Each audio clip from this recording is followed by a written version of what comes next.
The three black SUVs arrived at exactly 11:47 p.m. Their headlights turned off, engines barely audible in the humid Ouagadougou night. No one in the presidential palace was expecting them. The guards at the main gate had been told these were friendly vehicles cleared by someone high enough in the command structure that questioning the order would be Korea suicide. But what happened over the next 93 minutes would expose a betrayal so deep, so carefully orchestrated that it would reshape Burkina Faso's entire military hierarchy. Three of the country's most decorated generals were about to surround President Ibrahim Traoré's office. One of them had already sold him out.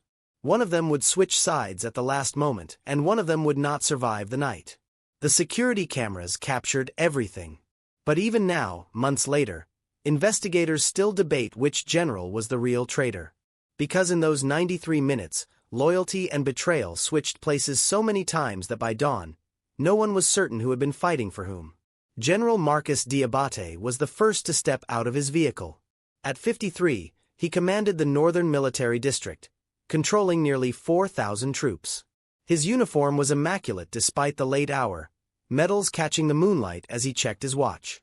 11:48 p.m. They were on schedule. Behind him, General Antoine Outre emerged from the second vehicle. Younger at 41. Outre ran the elite paratrooper regiment, the most feared unit in Burkina Faso's military. His men could take the capital in 3 hours if ordered. The third vehicle's door opened last, revealing General Solomon Traoré, no relation to the president, despite sharing the surname. At 61, he was the eldest, a veteran of 4 coup attempts, though he had never participated in one until tonight. The palace guards, confused but obedient, allowed them through each checkpoint. After all, these weren't just any officers. These were the 3 pillars of Burkina Faso's military establishment. If they were here at midnight, it must be a national emergency. The guards didn't know that 2 hours earlier, one of these generals had received a phone call from Paris. They didn't know that 50 million euros had been promised for Traoré's removal. They didn't know that at this very moment, French military advisors were monitoring the situation from a safe house in Abidjan, waiting for confirmation that the deed was done. Inside his office, President Traoré was still awake, reviewing agricultural reports by lamplight. His security chief, Colonel Jean-Baptiste Caber, knocked and entered without waiting for permission. A liberty only he was allowed. "Mr. President, we have a situation." Generals Diabate Outre and Solomon Traoré just entered the compound. No appointment, no prior communication. They're heading this way with armed escorts. The president looked up from his papers, his expression unreadable. "How many men?" he asked calmly. 30, maybe 40 elite units. They've positioned themselves at all exits. Most leaders would have panicked. Most would have called for immediate evacuation, but Traoré simply closed the folder he was reading and stood up. "Jean-Baptiste, do you remember what Thomas Sankara said about midnight visitors?" The colonel nodded grimly. "Those who come in darkness rarely bring light." "Exactly," Traoré replied, walking to his window. Below, he could see soldiers taking positions. Their movements professional practiced. But sometimes, Jean-Baptiste, darkness is where truth reveals itself. Let them come up. But first activate Protocol 7. Protocol 7 was known only to 3 people in the entire government. It involved a hidden recording system that couldn't be detected by standard sweeps, emergency communication lines that bypassed the military network, and most importantly, a rapid response team stationed in a building disguised as a textile warehouse just 2 kilometers away. Gaber hesitated. "Sir, with respect, we should evacuate. If all 3 generals are involved," but Traoré cut him off with a raised hand. "If I run from 3 generals, tomorrow it will be 5. Next week, 10. A president who flees is no president at all." The knock on the office door came at 11:58 p.m. Heavy, authoritative. The kind of knock that expected to be answered. Traoré had positioned himself behind his desk. Caber standing to his right, hand resting casually, but ready near his sidearm. "Enter," Traoré called out. The door opened and the 3 generals walked in, their faces masks of professional calm. But Traoré, who had spent years reading men's intentions, noticed the details. Diabate's jaw was clenched too tight. Ouattara's eyes kept darting through the windows, and Solomon Traoré, the eldest, had a slight tremor in his left hand. Not from age, but from adrenaline. "Generals," Traoré greeted them, his voice warm as if this was a routine meeting. "To what do I owe this unexpected pleasure? Surely, whatever brings you here at midnight could have waited until morning." General Diabate stepped forward, taking the lead as they had apparently planned. "Mr. President, we come on a matter of urgent national security. There are concerns, significant concerns about the direction of the country." The word concerns hung in the air like a threat. Traoré leaned back in his chair, a slight smile playing on his lips. "Concerns from whom?" "The people who celebrated in the streets last week, the farmers whose harvests have doubled. Or perhaps these concerns come from those who profited from our poverty." General Ouattara's hand moved slightly toward his holster. A movement so subtle most would have missed it, but Kaber saw it and his own hand shifted in response. The tension in the room ratcheted up another notch. "The concerns," Diabate continued, his voice harder now, "come from those who understand that alienating our international partners will lead to disaster." "France has been our ally for our master," Traoré interrupted, his voice still calm, but with steel underneath. "France has been our master. There's a difference between an ally and a master general. Allies respect sovereignty. Masters demand obedience. Which are you here to demand from me tonight?" That's when Solomon Traoré, the eldest general, did something unexpected. He laughed. Not a nervous laugh, but a deep, genuine laugh that seemed to surprise everyone, including his fellow generals. "You know, don't you?" he said to the president. "You know exactly why we're here, what we've been offered. Probably even how much they are paying." President Traoré's smile widened slightly. 50 million euros, 10 million each for you and water. General Diabate gets 30 as the lead. The funds are sitting in a Swiss account, accessible the moment you confirm my death or removal. The shock on the generals' faces was absolute. Diabate's hand went to his weapon, but Cabaret already had his drawn though not yet pointed. "How?" Or whispered. "How could you know?" Traoré stood up slowly, his movements deliberate, non-threatening. "Because General what? One of you told me, one of you has been feeding me information about this coup attempt for the past 3 weeks. Every meeting, every phone call, every euro promised, one of you is still loyal to Burkina Faso." The three generals looked at each other, suspicion replacing solidarity in an instant. This was the president's masterstroke, not to resist them, but to divide them. Diabate's eyes narrowed as he looked at his colleagues. "Impossible. We all agreed. We all committed, but doubt had been planted." And in that doubt, Traoré saw his opening. "Did you all agree?" the president asked, walking around his desk to face them directly. "Or did one of you agree only to discover the truth? To protect Burkina Faso from another foreign orchestrated coup? General Solomon, you've survived 4 coup attempts. Did you really want to be part of a 5th? The eldest general's face remained impassive, but something flickered in his eyes. "Or perhaps it was you, General Ibrahimtarore. Your paratroopers love this country. Could you really order them to betray it for French gold?" "Enough of these games," Diabate barked, his composure finally cracking. "We came here united and we'll finish this united." He drew his weapon, pointing it directly at Traoré. "Mr. President, I'm placing you under arrest for crimes against the state. You will come with us or the lights went out." Complete darkness enveloped the office. In the confusion, there was movement, a struggle, the sound of a weapon hitting the floor. Someone grunted in pain. Then emergency lighting flickered on, casting everything in a red glow. The scene had changed dramatically. Diabate was on the ground, Cabaret's knee on his back, his weapon kicked away. But more surprisingly, General Ouattara had his weapon drawn, but it was pointed at Solomon Traoré, not the president. And Solomon Traoré, the eldest general, had his hands raised in surrender. "Nobody move!" Ouattara shouted. "This has gone far enough." President Traoré, who had remained perfectly still during the blackout, now spoke quietly. "General Ouattara, are you the one who's been informing me?" Ouattara shook his head, his weapon still trained on Solomon. "No, Mr. President, I came here tonight to go through with it. The money, the promises, I was weak. But when you said one of us was loyal when the lights went out, I heard Solomon whisper, "Trust me." In the darkness. And I realized I couldn't do it. I couldn't betray everything I've sworn to protect. Solomon Traoré slowly lowered his hands. Mr. President, I've been trying to warn you for weeks, but I couldn't risk direct contact. They were watching all of us, so I fed information through indirect channels, hoping you would piece it together. He looked at Dabate on the ground with disgust. This fool actually thought French money could buy us all. He never understood that some things can't be purchased. But Dabate, even pinned to the ground, started laughing. You idiots! You think this ends with me? You think I'm the only one they bought?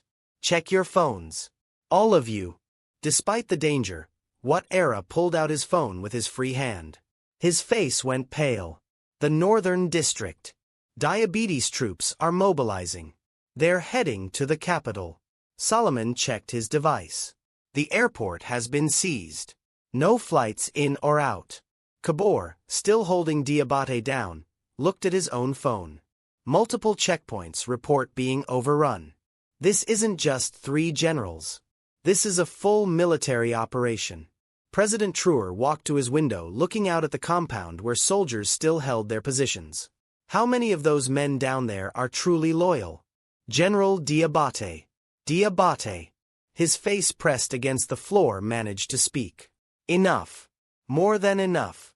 You can arrest me, but my colonels have their orders. By dawn, this government falls. Perhaps, Traoré said, turning back to face them. Or perhaps you've underestimated the loyalty of your own men. General Ouattara, can your paratroopers stop the Northern District forces? Ouattara nodded slowly. If I give the order now, yes, but Mr. President, that means Burkina fighting Burkina civil war. No, Solomon Traoré interjected. Not civil war. Most of those soldiers don't know they're part of a coup. They've been told this is a legitimate security operation.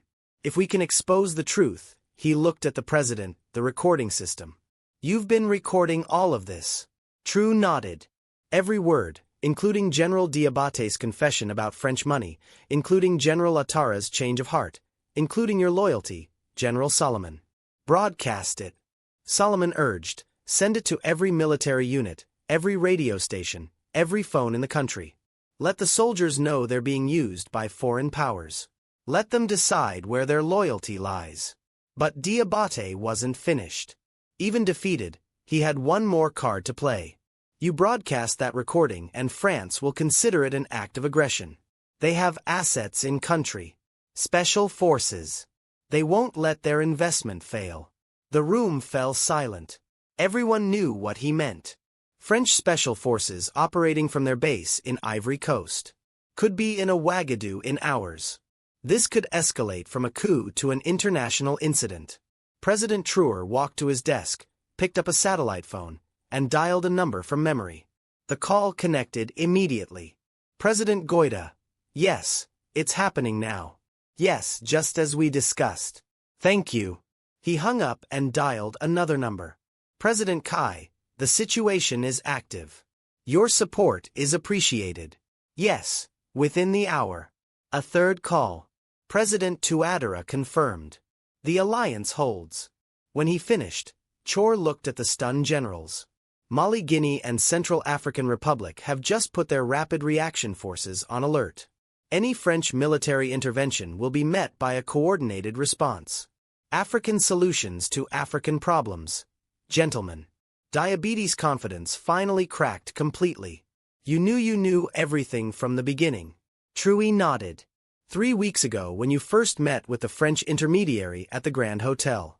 2 weeks ago when you recruited Ouattara and Solomon. Last week when you received the down payment of 5 million euros. I knew it all. But how? Diabate demanded. Solomon only learned of it when I approached him. He couldn't have. Traoré smiled. General Solomon didn't inform me. Neither did General Ouattara. The person who betrayed your coup. General Diabate was your own aide. Captain France Ka. He's been working for presidential intelligence for 2 years. The revelation hit like a thunderbolt. Diabate's most trusted aide, the man who had organized every meeting, handled every communication, was a double agent. No. Diabate whispered. Francois has been with me for 5 years. I saved his life in the Northern Campaign, and he was grateful. Traoré said until he discovered you were selling out the country that his father died defending. You see, General, you assumed loyalty could be bought or commanded. But true loyalty, it's earned through justice, through standing for something greater than personal gain. Outside, the sound of helicopters became audible. Multiple helicopters. What era rushed to the window? Those aren't military helicopters. Those are news helicopters. Media. Traoré checked his watch. 12:41 a.m. Right on time. In approximately 5 minutes, every major news outlet in West Africa will break this story simultaneously. The attempted coup, the French money, the recorded confession. General Diabate, you're about to become the most famous traitor in African history. Diabate struggled against Kababor's hold. You can't. My men will attack. There will be bloodshed. But Solomon True was already on his phone using his command authority. All units of the Northern District. This is General Solomon Traoré. Authentication code Sankara 77. Stand down immediately. General Diabete has been arrested for treason. Any officer who continues hostile operations will be considered a co-conspirator. You have 5 minutes to comply. The response was immediate. Multiple units reported standing down. Without Diabetes's direct leadership, without certainty of success, the coup was crumbling. Odera, still processing his own near betrayal, asked quietly, Mr. President, what happens to us now? Solomon was loyal, but I came here to betray you. I only changed my mind at the last moment. Traoré looked at him thoughtfully. General Odera, you stood at the crossroads of history and chose correctly. That takes courage. More courage, perhaps, than never being tempted at all. You'll face consequences certainly, but redemption is possible for those who choose country over corruption. He then looked at Solomon. General Solomon, your loyalty saved the Republic, but you should have come to me directly when first approached. Solomon nodded. I wanted to identify all the conspirators first. I was afraid if we moved too early, we'd only catch the small fish. It was a reasonable explanation, but everyone knew there would still be an investigation, still be consequences even for him. By 1 a.m., the situation had completely reversed. Diabete was in custody, his co-conspirators being arrested across the capital. The Northern District forces had stood down. The media was broadcasting the story across Africa and beyond. French officials were scrambling to deny involvement, claiming Diabete acted alone, that the 50 million euros was a fabrication. But the banking records, which Traoré's intelligence service promptly leaked, told a different story. In his office, now cleared except for Colonel Kabor, President Traoré finally sat down, exhaustion showing for the first time. Jean-Baptiste, do you know what the saddest part of tonight is? Kabor shook his head. It's that Diabate was once a good soldier, a patriot. But somewhere along the way, he convinced himself that foreign money could solve our problems, that dependency was easier than independence. What will happen to him? Cabo asked. Traoré was quiet for a moment. He'll face trial. Public. Transparent. The world needs to see that Africa can handle its own justice. But Jean-Baptiste, we must also ask ourselves how we failed him. How did we create conditions where a general could be bought? What desperation? What disillusionment made him vulnerable to their offers? A knock at the door interrupted them. It was General Ouattara, still in the building, technically under arrest, but not in chains. Mr. President, may I speak? Traoré nodded. My paratroopers are asking what their orders are. They're confused. Some are angry. They need to hear from their commander. What will you tell them? Traoré asked. R.A. straightened. The truth. That I was weak. That I nearly betrayed them and our country. But also that when the moment came, I remembered who I am. What I swore to defend, and that I'm ready to face whatever punishment you deem fit. Traoré stood and walked to the general. Your punishment, General Wada, is to live with the knowledge of how close you came to treason, and your redemption is to ensure no other officer ever faces the same temptation. You'll establish a new ethics program for the military. You'll teach the next generation that sovereignty can't be sold. Huata saluted, tears in his eyes. Yes, Mr. President. Thank you for the chance to make this right. As he left, Solomon Traoré entered. The eldest general looked tired, older than his 61 years.